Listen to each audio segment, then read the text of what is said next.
Assalamualaikum warahmatullahi wabarakatuh. Kami dari kelompok 5. Anggota kami terdiri dari yang pertama ada Putri Yunita Dwi Ababil dengan NIM 2004 136232269. Yang kedua ada Riko Prayoga Arisandi dengan NIM 2004 136234008. Yang ketiga ada Sania Maura Fitriani dengan NIM 2004 1362336. Dan yang terakhir ada Sekar Ayu dengan NIM 2004 136232210. Assalamualaikum warahmatullahi wabarakatuh. Saya Riko Prayoga Arisandi. Di sini saya akan menjelaskan tentang pengertian jaminan fidusia. Fidusia berasal dari kata fiduciaire atau fides yang artinya kepercayaan, yaitu penyerahan hak milik atas benda secara kepercayaan sebagai jaminan atau agunan bagi pelunasan piutang kreditor. Hukum fidusia tertuang dalam Undang-Undang Nomor 42 Tahun 1999 tentang Jaminan Fidusia Pasal 1 Angka 1. Sedangkan pengertian jaminan fidusia terdapat dalam Pasal 1 Angka 2 UU JF yang menyatakan bahwa jaminan fidusia adalah hak jaminan atas benda bergerak baik yang berwujud maupun yang tidak berwujud, dan benda tidak bergerak khususnya bangunan yang tidak dapat dibebani hak tanggungan, sebagaimana dimaksud dalam Undang-Undang Nomor 4 Tahun 1996 tentang hak tanggungan yang tetap berada dalam penguasaan pemberi fidusia sebagai agunan bagi pelunasan utang tertentu, yang memberikan kedudukan yang diutamakan pada penerima fidusia terhadap kreditor lainnya. Jaminan fidusia adalah perjanjian hutang piutang kreditor kepada debitor yang melibatkan penjaminan. Jaminan tersebut kedudukannya masih dalam penguasaan pemilik jaminan. Tetapi untuk menjamin kepastian hukum bagi kreditor, maka dibuat akta yang dibuat oleh notaris dan didaftarkan ke kantor pendaftaran fidusia. Nanti kreditor akan memperoleh sertifikat jaminan fidusia berirah-irah demi keadilan berdasarkan ketuhanan yang Maha Esa. Sekian penjelasan dari saya.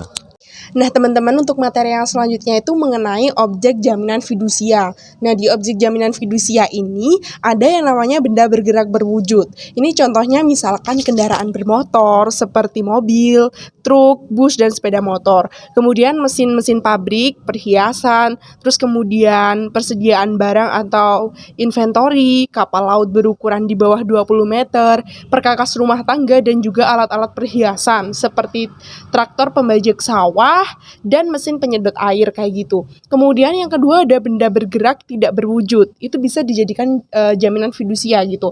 Yang pertama itu ada wesel, sertifikat deposito, kemudian ada saham, obligasi, konosemen, piutang yang diperoleh pada saat jaminan diberikan, dan juga deposito berjangka.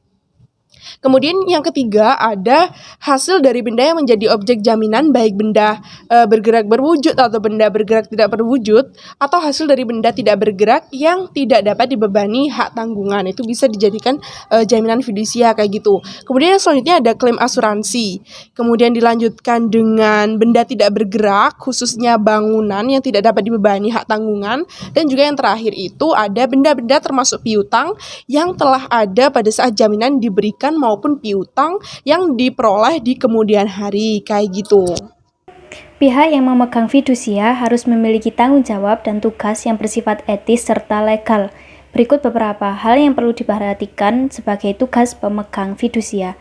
Yang pertama yaitu pihak yang dengan sengaja menerima kewajiban fidusia atas nama pihak lainnya, maka wajib bertanggung jawab untuk bertindak dan mengelola aset sesuai dengan kepentingan pemilik.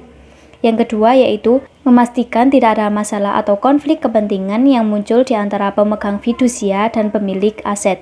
Yang ketiga yaitu sesuai dengan aturan hukumnya, pemegang fidusia wajib memberitahu kondisi asli dari aset yang dijual kepada calon pembeli, serta tidak akan mendapatkan keuntungan dari penjualan aset tersebut. Yang terakhir yaitu akta fidusia tetap berguna meskipun pemilik aset meninggal dunia, terutama apabila asetnya merupakan bagian dari perkebunan atau hal lainnya yang membutuhkan pengelolaan serta pengawasan. Materi yang selanjutnya yaitu adalah tentang contoh dari jaminan fidusia. Yang pertama yaitu pembelian motor atau mobil secara kredit dengan menggunakan perusahaan pembagian atau leasing. Secara tertulis, barang yang dibeli masih merupakan hak milik dari perusahaan pembiayaan tersebut yang telah membelinya secara konten dari dealer. Tetapi, sebagai debitor yang menyicil barang tersebut ke leasing, Anda memiliki kendaraan tersebut dengan secara fidusia dan berhak memakai, meminjamkan, dan memodifikasi selama tidak ada masalah dalam proses pelunasan pinjaman. Pihak leasing yang memberikan hak pemilik tersebut kepada debitur dengan kepercayaannya bahwa yang bersangkutan akan membayar kembali dana yang dikeluarkan untuk memberikan kendaraan tersebut hingga lunas beserta bunga sesuai dengan ketentuan yang telah disepakati. Sekian dari kelompok kami untuk perhatiannya. Kami ucapkan terima kasih. Wassalamualaikum warahmatullahi wabarakatuh.